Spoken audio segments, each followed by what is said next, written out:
Brought to you by V Guard. Bhajap नेत्या पंकजा मुंडे यांना अहमदनगर विधानसभेमधून उमेदवारी द्यावी अशी मागणी भाजपचे शहर जिल्हाध्यक्ष अभय आगरकर यांनी चंद्रशेखर बावनकुळे यांच्याकडे केलेली आहे। थेट त्यांच्याशी आपण बातचीत करणार आहोत। काय सांगा, नेमकं कारण काय आहे? नगरमधून विधानसभा जी आहे ती पंकजा मुंडे यांना द्यावी अशी मागणी तुम्ही केलेली आहे। हो, नुकतेच लोकसभेच्या निवडणुकीचे परिणाम जाहीर झाल्यानंतर पंकजा मुंडे या पराभूत झाल्या। त्याचे कारणमीमांसा वेगवेगळी असू शकते, परंतु भारतीय जनता पार्टीचा एक लढवय्ये आणि संघर्षशील नेतृत्व पडल्यामुळं त्यांनी त्या नैराश्यातून बाहेर पडावं। त्यांनी कुठंतरी कुठल्याही प्रकारे आपल्याला आपण पराभूत झालो अशी भावना त्यांच्या मनात राहू नये म्हणून मी त्यांना अहमदनगर शहरातून किंवा अहिल्यानगरमधून त्यांनी उमेदवारी विधानसभेची करावी अशा प्रकारची साथ मी त्यांना घातलेली आहे। मोठं मताधिक्य जे आहे ते सुजय विखे यांना मिळालेलं आहे, नगरमधून लीड मिळालेलं आहे। कसं बघतं, म्हणजे त्याच्यामुळेच तुम्ही याची पार्श्वभूमी अशी आहे की आत्तापर्यंत मागील काळामध्ये सुद्धा नगर शहरामधून आपण 54,000चं मताधिक्य डॉक्टर सुजयदादा विखे पाटील यांना मागील लोकसभेच्या निवडणुकीतून दिलं होतं। यावेळेस राजकीय परिस्थिती वेगळी होती आणि ही परिस्थिती बदलली तरीही मताधिक्यामध्ये फार मोठा असा फरक राहिलेला नाही आणि ते मताधिक्य चांगलं असल्या कारणामुळं पोषक असं वातावरण भारतीय जनता पार्टीला या ठिकाणी आहे आणि या परिस्थितीचा फायदा हा निश्चित अर्थानं या ठिकाणी होऊ शकतो म्हणून आम्ही पंकजाताईंना साकडं घातलेलं आहे। म्हणजे नगर शहरामध्ये भाजपची ताकद मोठी आहे। निश्चित अर्थानं भारतीय जनता पार्टीची ताकद मोठी आहे। आजपर्यंत युतीमध्ये सुद्धा आपण जर पाहिलं तर युतीमध्ये जरी शिवसेनेला ही जागा होती तरी 25 वर्ष आम्ही त्यांना साथ दिली। त्याच्यामुळं 25 वर्षाचा दीर्घकाळ राठोड यांनी विधानसभा या भागात निवडून आलेले आहेत।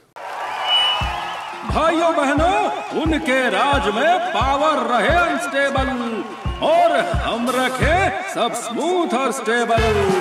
हमारा नेता कैसा हो जो स्टेबल पावर दे वैसा हो। अब की बार वी गार्ड एसी स्टेबलाइजर का चमत्कार।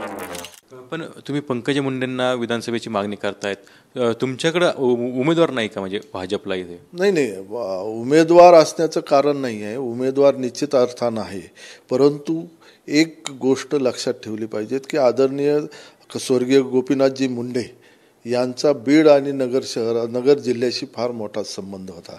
ते केव्हाही भाषणामध्ये ज्यावेळेस बोलायचे त्यावेळेस बीड माझी आई आणि नगर शहर किंवा नगर जिल्हा ही माझी मावशी आहे आणि हा नातेसंबंध पुराणा आहे नगर शहराशी गोपीनाथ मुंडेंच्या घराण्याचा। आणि अशा काळामध्ये जर आपण त्यांना त्यांना निमंत्रित केलं या ठिकाणी तर त्याच्या पाठीमागची पार्श्वभूमी तुम्ही लक्षात घेतली पाहिजे की एखादा उमेदवार या ठिकाणी येण्याने आम्हाला फरक पडत नाही। आम्ही वर्षानुवर्ष भारतीय जनता पार्टीचे कार्यकर्ते आहोत, कार्यकर्ते राहणार आणि कार्यकर्ते असणार आहोत। आमचं मूळ पिंड कार्यकर्त्याचा आहे, नेत्याचा नाही। त्याच्यामुळं एखाद्यासाठी जर आमचं बलिदान होत असेल तर त्याची आम्हाला कुठल्याही प्रकारची तमा नाही। उनका बैकअप सिर्फ कल तक और हमारा चांद तक। हमारा नेता कैसा हो जो नॉन स्टॉप बैकअप दे वैसा हो। अब की बार वी गॉट इन्वर्टर बैटरी का चमत्कार।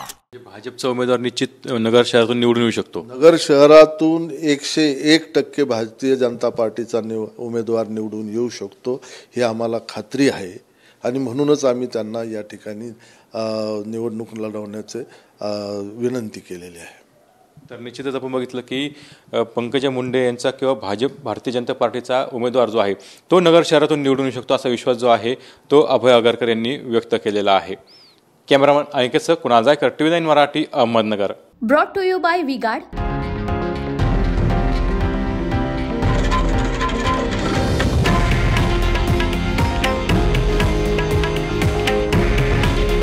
हे आहे देशातील नंबर 1 न्यूज नेटवर्क आणि आपण पाहत आहात TV9 मराठी. काळजी तुमची, हित महाराष्ट्राचं.